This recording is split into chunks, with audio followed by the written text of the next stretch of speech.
அக்கினியிலும் காத்த தேவன். Jesus in the fire. அக்கினிக்குழி 7 மடங்கு சுடப்பட்ட நெருப்பு. மன்னன் நேபுகாத்நேச்சார் மூவரையும் தூக்கி எறிந்தான். அவர்கள் கூறியது ஒரே ஒன்று, எங்கள் தேவன் எங்களை விடுவிப்பார்.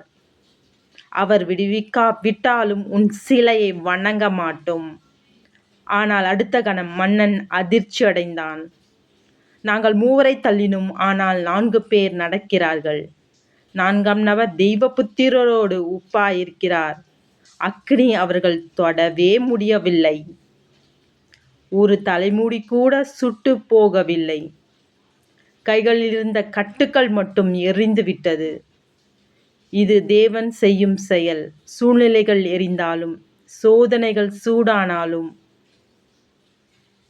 உன்னை எரியவிடாமல் காத்துக்கொள்ளும் தேவன் உண்டாயிருக்கிறார். நெருப்பில் 4ஆம் நபர் இன்று உன்னுடனும் இருக்கிறார். அன்பானவர்களே, இந்த வீடியோ பிடிச்சிருந்தா லைக், ஷேர், சப்ஸ்கிரைப் பண்ணுங்க.